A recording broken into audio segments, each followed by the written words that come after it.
Hey, Dahlia, why is the appointment of Jack Smith supposedly unconstitutional? It's complicated.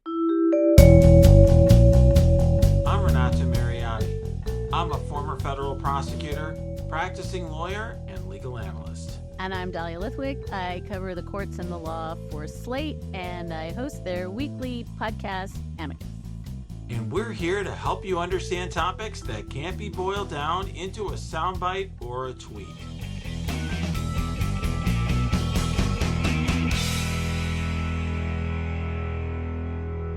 So, Dahlia, just to make sure all of our listeners know what's going on here, Asha's on vacation. She is having way more fun than the two of us.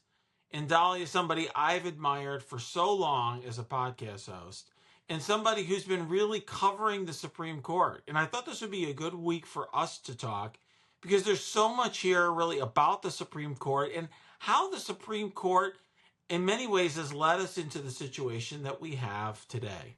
The U.S. Supreme Court has changed the course of American history, and then, as you say, Judge Aileen Cannon in Florida picks up the sort of mantle and says, I guess if we can just overturn precedent from below, I too can change the course of American history. And so there's an amazing sort of knock-on effect of the court making stuff up as they go along, which is that then you get district court judges who think that they too can make stuff up all along. And I know we're going to talk about Mar-a-Lago, but I think it's fair to say this is a contagion, right? I mean, this is Judge Kaczmarek, this is the Fifth Circuit, this is Judge Cannon. And I just think that we're in a moment, and I guess this is kind of why we're here, where precedent isn't precedent, where dissent in a case, a solo dissent in a case on an issue that was neither briefed nor argued, is then held up as like, this is actually the law. And I think for listeners who kind of can't figure out why lawyers are so freaked out right now, it's because this is like the architecture of what we do requires abiding by certain principles. And I guess neither the Supreme Court nor district courts think that those rules matter anymore. And that's very, very destabilizing and creepy. For sure. And you did a really nice job, Dahlia, of connecting what I was talking about to the real point here in the episode, which is that, and I guess I was assuming it, that our listeners would understand that the opinion by Judge Cannon was cribbed in large part from a dissent that was written by Clarence Thomas in the recent Supreme Court immunity case. And that immunity case really was not talking at all about the special counsel. It had nothing really to do with the fact that the special counsel supposedly is not a constitutional offer. And yet, Justice Thomas wrote this whole opinion saying, well, look, I agree with everything the majority says, and thus, essentially, I don't need to write a separate opinion, but I want to write a separate topic on this somewhat related issue relating to the fact that special counsel is not constitutional. His appointment is not constitutional under the United States Constitution. Right. I mean, I think that, and it's really important to say this has become a kind of Clarence Thomas special, right? Where you're writing what is a concurrence or a dissent, and then you essentially invite all comers to come and disrupt some other area of law, right? I mean, if this sounds familiar to listeners, this was his concurrence in Dobbs, right? In the case that overturns Roe v. Wade, where he's like, you think this is the end of it? Oh no, we're coming for contraception. We're coming from marriage equality. Like there's nothing not on the table.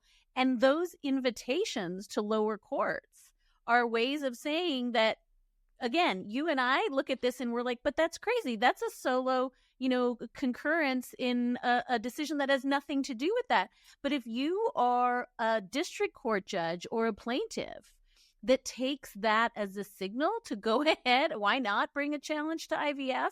Why not bring a challenge to contraception?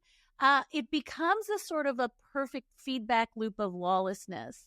And so I think, and don't forget, this is now citing to Scalia dissents as though they're precedent, right? I mean, this is saying, when Scalia wrote a dissent, that becomes the law. And we're seeing that more and more too. And so I guess, The point here is not just that Judge Cannon was going to do what she was going to do, and we should talk about the timing of it. But the fact that Trump's lawyers, immediately upon reading Justice Thomas's, concurrence in the immunity case, were like, this bolsters, what Clarence Thomas is saying here, again, not argued, not brief, not material. What he's saying bolsters our underlying case about the unconstitutionality of the Jack Smith appointment. The fact that they felt emboldened to make that argument, and we have Jack Smith in response being like, dude, neither argued nor briefed, not an issue. And then the judge goes ahead and says, you win, right? Like, Trump wins. I just think it is hard to get your head around where the outer limits of that really are, because if in fact one lone opinion from the Supreme Court now stands as having some kind of authority, legal authority, we're like, there's no law anymore. And so really, I think the argument here, as I mentioned a moment ago, is really related to the text of the Constitution. It's related to whether or not the Attorney General has the authority to promulgate regulations that permit the appointment of a special counsel. It's essentially an ancillary official operating under the supervision of the Attorney General. And it's interesting because, of course, the Attorney General doesn't need to get a presidential appointment and the advice and consent of the Senate every time he hires a lawyer at the Justice Department. But here, the argument is because the special counsel is operating in many ways with the authority of a United States attorney, which is appointed by the president and with the advice and consent of the Senate. That's what's required here, because there's no law authorizing the creation of special counsels. The ruling here by Judge Cannon, and ultimately, of course, cribbed by Justice Thomas, that, essentially their argument is that Jack Smith as special counsel is more or less just a private citizen, that he was thrust into this role as special counsel. There's no law authorizing it.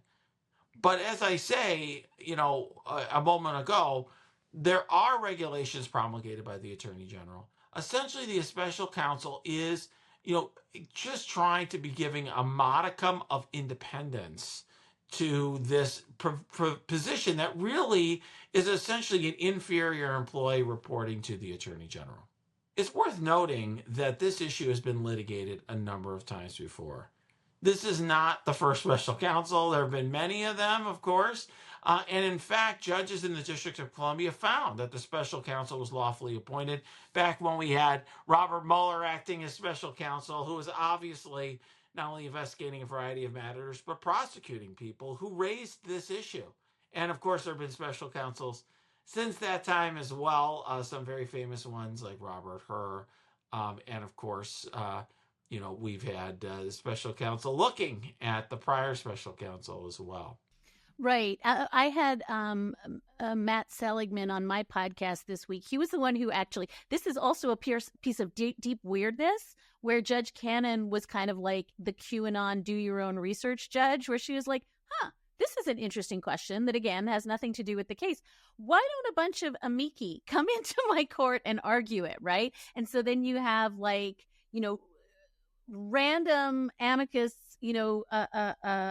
briefing from, Seth Barrett Tillman and from, a bunch of, Ed Meese. And then I guess at that point, Matt Seligman comes in and is like, if they're going to argue whether the special counsel is constitutional, I guess I better come in and argue that it is. And then she has this bizarro hearing in her court where it's like, take me to law school, like teach me this issue that, again, has no real bearing on this case. And as you just said, has been settled law for decades. And then it's this kind of like, well, there's two good arguments on each side, so why don't we go ahead and have a hearing about it? And in addition to the ways in which it suggests that everything is an open question when a judge says it's an open question, as long as there's a plausible argument to be made out there, I don't care what precedent is. Let's just have a hearing on it. But what's so interesting, I think, about this is, well, you make one good point that we should just lift up, which is this is why, because this has already been litigated at the DC Circuit, it's why Judge Chutkan is not going to be bound by whatever crazy pants theory Judge Cannon just put forth, because this is already the law of the circuit in the DC circuit. So this doesn't affect that. But I think the larger thing is that this is a kind of a deep destabilization of, any legal question can be relitigated now if a judge says so. And that is just not how precedent works. It's not how, to say, oh, I'm just going to cite, the Justice Scalia's dissent from, from Morrison versus Olson. And because Justice Thomas, in a lone opinion, cites this dissent in Morrison, and then they're citing to Justice Kavanaugh's comments at oral arguments in the Trump case that, Morrison was a mistake. Like, none of that is probative. Like, none of that is the law. That's just like people saying words at oral argument, and that's a lone opinion citing another dissent. And so the idea that has the ability to destabilize the law as we know it and precedent as we know it, I know this sounds super wonky, but it just means that all bets are off, and that any district judge can simply say, come into my courtroom and argue both sides of something that's been settled for decades. And if I agree with you because of my feelings, then that's the new law. And that's really, in effect, as you say, the gist of what happens in this case is that I think the most important, most persuasive case, this stolen document case, is just gone. Yeah, that is really interesting. It's certainly the case for which the defense, that Trump is super vulnerable. I don't really think there's a viable defense to the Mar-a-Lago case at all. I mean, as far as I can tell, based on the evidence that we've seen and the allegations that there are, it's a very, very, very difficult case to defend. It's a case that ordinarily a defendant would plead guilty to, from my perspective. And so I think it really begs the question for people, what do we do from here? I mean, there's been some discussion, about potentially, could this case get refiled by the U.S. Attorney in the District of Columbia? Obviously, that U.S. Attorney, or the U.S. Attorney in the Southern District of Florida, would be someone who's appointed by the president, would be someone conferred by the Senate. And the short answer is yes, that is possible. But if it happens, people need to realize that just restarts the clock from the beginning. You don't get to have that person take over the existing case. You essentially have a new case that's brought in the Southern District of Florida, and you start all from the very beginning again. And then it eventually gets reassigned back to Judge Cannon as a related case. And so you're starting from the beginning, and then you go forward with the same case anyway. It doesn't really change the fact that the case isn't going to go anywhere quickly. If you start from the beginning, Judge Cannon has even more time to essentially consider this case very slowly and ensure that it's on a slow clock. And if you bring the case in the District of Columbia, the only crimes that can be charged are crimes for which there is venue in the District of Columbia. In other words, crimes where a substantial portion of which occurred there's an intersection or nexus with the District of Columbia. And so really you're going to have an indictment that's basically just obstruction-related counts. So you could potentially have, for example, Trump taking obstructive acts that have an impact in the District of Columbia or some sort of nexus to the District of Columbia. But the actual willful possession of documents occurred in Florida, because when Trump was in the District of Columbia, he was the president of the United States. There was nothing unlawful about him possessing the documents at that time. The willful retention occurred in Florida, not in the District of Columbia. Right. And just for listeners, that means that new artificial line that was carved out in the Trump immunity case, right, between official acts and unofficial acts, and what you can use to prove, what you can use as evidence to try to get across that line. Everything, as you're saying, that plausibly happens in D.C. is an official act. And so then it looks like you're going, to have to climb up the hardest mountain.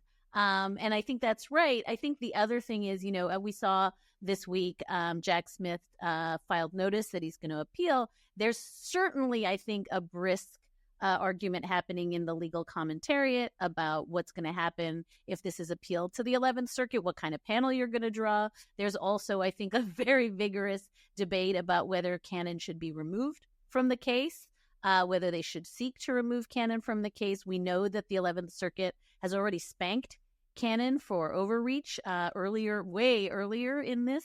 So I think that there's now this kind of roll the dice moment where it's like, are you going to try to say that the judge who is in fact hopelessly biased and shouldn't have sat on this case and then delivered a decision that was hopelessly biased and shouldn't have been on this case, are you going to try to argue that and then roll the dice that you're going to get her again? And that's sort of where we are now. And I think it goes to this kind of larger question about what do you do when, again, district judges have gone so rogue, so outside the sphere of what is plausible.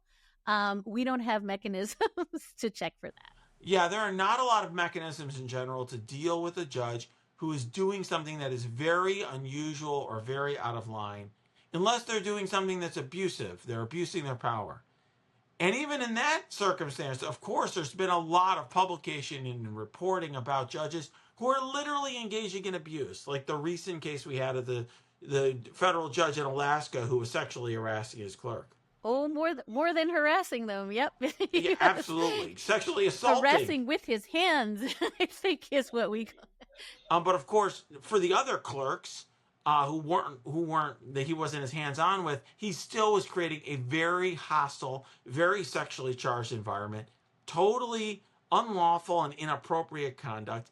And it was hard to see how he was going to be accountable. Of course, he was in the end in a position where he felt forced to resign. But nonetheless, there is definitely a lot of concern that judges, even in their private affairs, are not as accountable as private citizens are when they engage in potential misconduct. I am known, Dahlia, as the sad panda of our podcast. And I think it is my duty to make sure that our listeners understand that I do not think that Judge Cannon will be removed from this case. I just don't see it happening under established 11th Circuit precedent. I'm not even sure that Jack Smith will ask for her to be removed. And I really don't think, other than the Manhattan case, which of course is over for now, and Asha and I have discussed the implications on a prior episode of the immunity case to that Manhattan case, I just don't see anything else happening in the Trump cases prior to the election. Maybe there'll be a hearing before Judge Chutkan on the January 6th case, but that's not going to be a trial. There's going to be no consequence at the end. It's not going to be like Trump is going to be found guilty by a jury. It's purely going to be a hearing about what can go forward in the subsequent trial. I don't see the actual trial itself occurring before the election.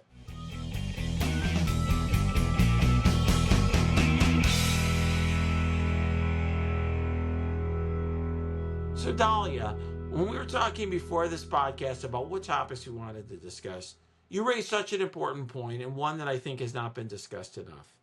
We have the sitting president of the United States who's running for re-election, talking about Supreme Court reform. And there's been these reports that he's considering making Supreme Court reform a central issue in this election. Not just a throwaway issue, not just one out of 100 things that he rattles off, but actually an issue that is going to be a focus of his campaign, a really key point. I think that I very uncharitably on Tuesday, when the Washington Post reported, and we should be clear, we don't have definitive reporting. We have folks who were in a call where President Biden was talking about taking seriously getting behind some legislation to reform the court, but we don't have details, so we should be clear about that. But I think when that story broke on Tuesday, my very uncharitable response was, and are they also going to invent the DeLorean to go back in time to a time when it would have been meaningful, right? Which is now I'm just like aging myself, but this is the Back to the Future reference where, it's so too late. It is so too late. And, recall that when President Biden ran in 2020, he said he was running on Supreme Court reform, and he constructed this amazing blue ribbon commission of big brains to study questions of structural court reform. They came out with a voluminous report that, as best as I think I know, was binned. I mean, nothing happened with it. It was a very impressive blue ribbon report, which is what you do when you don't want to do anything. And so there is this deep sense, I think I said on my show this week, of like locking the barn door after the horse has not just like escaped, but eaten everything in the pasture. And now it's like, oh, wait, we should have done something about the Supreme Court. That said, I mean, I'm curious what you think.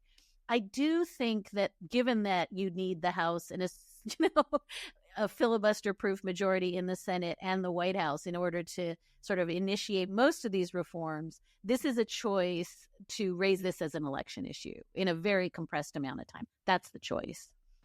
I agree with that. And I view this as, candidly, I think the reporting was a way of floating the issue out there, and basically a trial balloon of sorts, a trial balloon that the Biden campaign could walk back later. But I think this is essentially a message for the Biden campaign that they want to make this a election issue in this final run in the campaign. They want to run against the Supreme Court, maybe. And that makes some sense for them, right? From a political perspective, because of course, the Supreme Court is the one that has made a decision on the Dobbs case to impact the bodily autonomy of women, their reproductive freedom.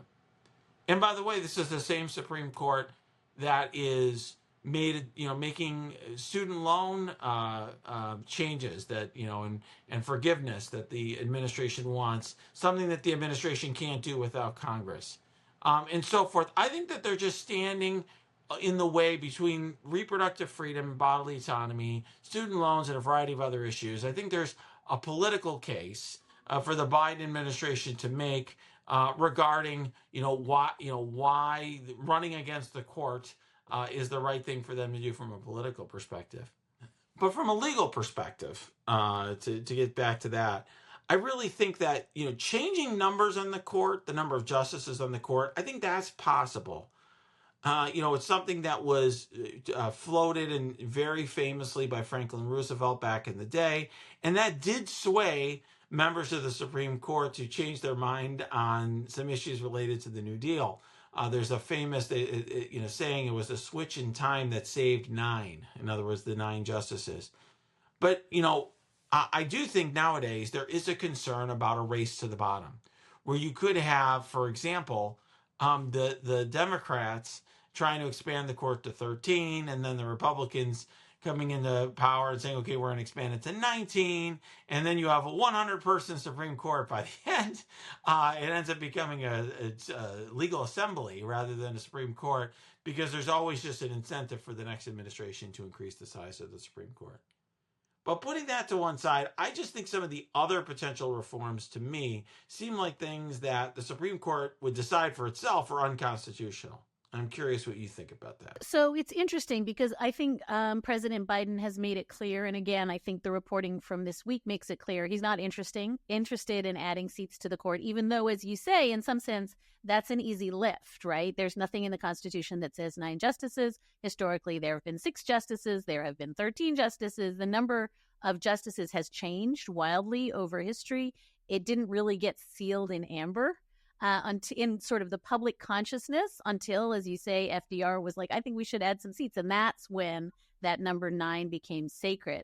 So I think for some of the reasons you say, I actually think it's a mistake not to add seats to the court. I think you should sort of add seats to equal the number of circuit courts, and it's long overdue to do that. But Biden's sort of chosen not to take that on. And the 2 issues apparently that he wants to take on, if this reporting is correct, are either term limits or age limits, sort of the idea that you don't sit for 50 years on this court, and judicial ethics.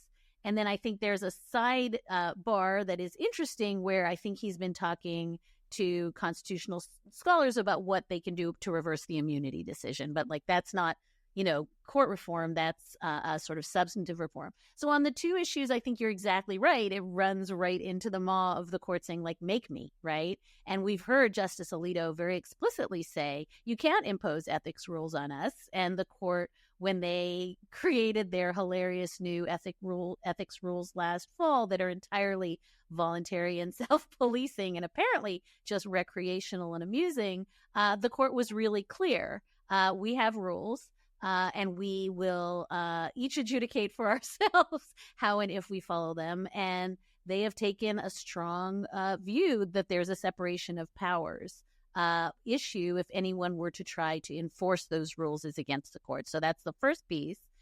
is how would you enforce ethics requirements? And then the second is really interesting, right? Because if you create term limits or age limits, you're running into a constitution that says you serve, right, for life, unless you have kind of violated the standards for impeachment. I think that the sort of some of the term limit ideas that are floated, and folks should really read the commission report. It's so good in terms of explaining all this.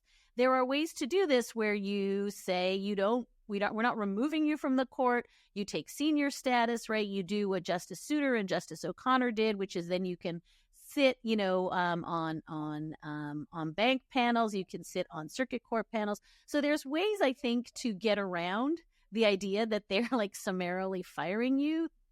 Whether or not the court would agree to anything like that, I think that's why I'm looking at you laughing. But I think that that's sort of the way around it. The only other thing I want to say about this is I checked this number, and the commission, here's an amazing statistic, because I think we get really like bound up in our ideas that it is ever thus, right? Like nothing can change. Not only do 2/3 of Americans support the idea of term limits and judicial ethics reforms, but every other constitutional court doesn't have judges that sit forever and ever. And it's really fascinating to me that this idea that it has to be this because it's always been this is just not actually the case. And so one of the things that I think is very, very interesting in the Blue Ribbon Panel report, the Presidential Commission, is this sentence, quote, "The United States is the only major constitutional democracy in the world that has neither a retirement age nor a fixed term limit for its high court justices." And it goes on to say, among the world's democracies, 27 have term limits for their constitutional courts. And the ones that don't have term limits, such as in the UK, have age limits. So I just want to frame that as saying what an outlier it is that the U.S. Supreme Court has neither term limits nor age limits, in addition to all the other absence of constraints. So that Blue Ribbon report you mentioned, I think, and there's been other proposals from members of Congress and so forth who proposed legislation. They've certainly convinced me that it makes some sense to have a 20-year term limit on the Supreme Court justices, for example. But the issue is that that's not what is written in the United States Constitution. And what I'm told is a workaround is that, well, they'll say that the Supreme Court justices would then sit in the circuit courts of appeal after that, so they would technically have a lifetime appointment. But I just don't think the United States Supreme Court is going to see it that way. They are not going to allow a reform that doesn't involve a constitutional amendment to strip away their lifetime appointment to the Supreme Court. And so I think really, as a practical matter, from a legal perspective, I'm not a political analyst, but from a legal perspective, I really think the alternatives are going to be, for anyone who wants to make these sorts of reforms to the court, is either a constitutional amendment, which, just so our listeners understand, means 2/3 of both houses of Congress. Good luck with that. Plus 75%, I believe, of state legislatures. So that's just a very, very high bar that's never going to be met. And so I think as a practical matter, this is more of an election issue than something we're going to see as an actual, real, material change to the United States Supreme Court. I think that's right. And I think you're raising a question that like the legal, commentariat is struggling with, which is, what does it mean to run against the Supreme Court, right? In this moment. And it's such a thorny question, and I think about it all the time. I know you do too. But we're on this theme of a lawless court, right? I mean, you've only mentioned a couple of it, overturn Chevron, wait in and tell the EPA how to regulate. They thought it was nitrogen oxide, it was nitrous oxide, laughing gas, whatever, wait in and into 2 abortion cases this term, such a profoundly, in addition to the immunity case, the Colorado ballot case, this was like the term for the ages. And we're now sitting in this tension, and I don't know how to think through it, which is the court clearly has no braking mechanism. Like, there's no stopping here. This is not a 3-3-3 court. That's 6-3 conservative supermajority that is on a tear. And I think we should put to rest the idea that, like, oh, Amy Coney Barrett and Brett Kavanaugh and the chief, like, they're having this moderating influence. We just didn't see that. in the last few weeks of the term. So let's, I think, be clear about that. And then the question is, if you're going to go on attack against the court, what are you going to reap in November, right? When the court decides the election. And I truly think that is the existential question that we think about when we think about how much do we want to kind of piss off a court that is right now the only game in town. And so I absolutely agree. And as I said, at the beginning, I think Biden not only should have run against the court in 2020, but done something about it in 2021 when he could have. I think now we're in this very perilous water where both angering and infuriating that supermajority with threats of court reform is pretty dangerous going into an election year when they are going to, I believe, decide the election. But also, do we want, and this is the just meta question that keeps me awake at night, we have a court that has the lowest public approval ratings, right, in history, that has across the board the public persuaded, regardless of their politics, that the court is ideological and partisan and political. What does it mean to further attack the court? And that's the thing that I lay awake at night and worry about, because if you don't have a constitutional court with the confidence of the public, you don't have the rule of law. Wow, that is profound. And I could see why you were suggesting the DeLorean was needed earlier in the episode here, in our kind of earlier on in our conversation, because really, in many ways, maybe it's too little, too late at this point.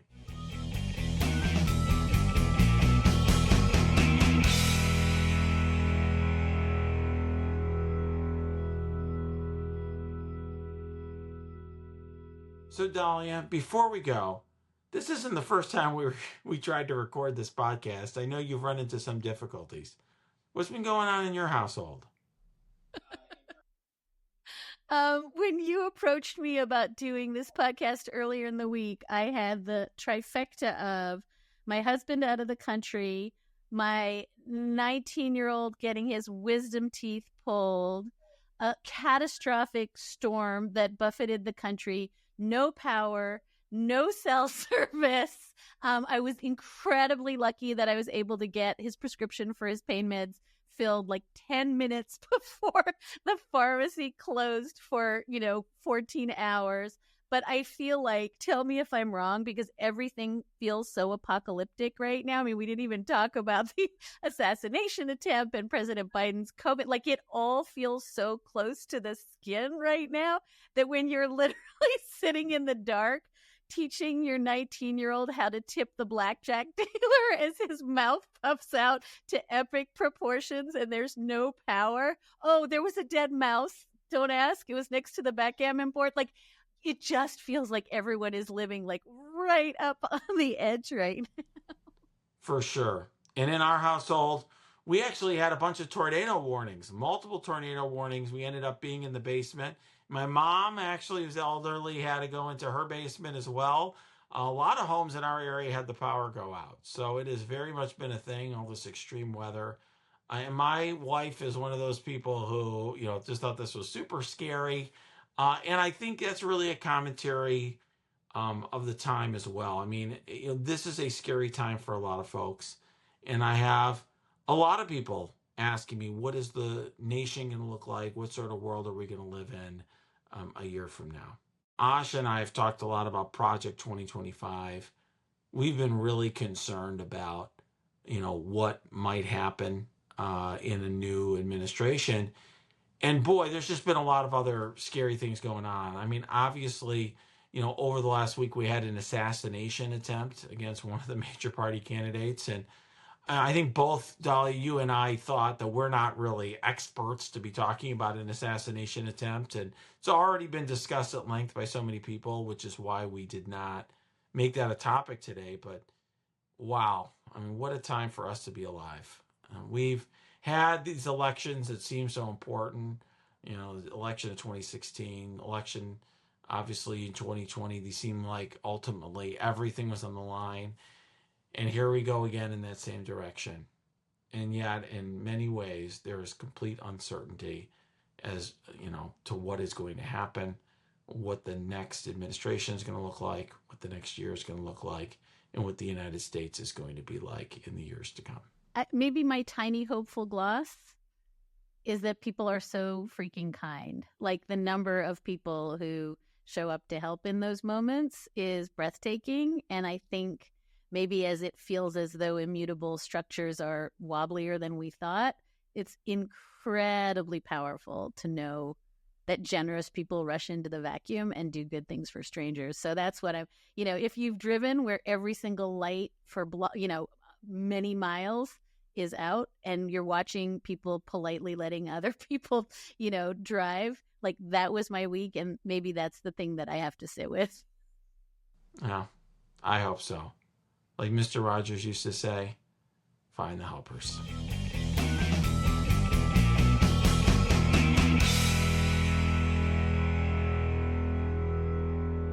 MSW Media.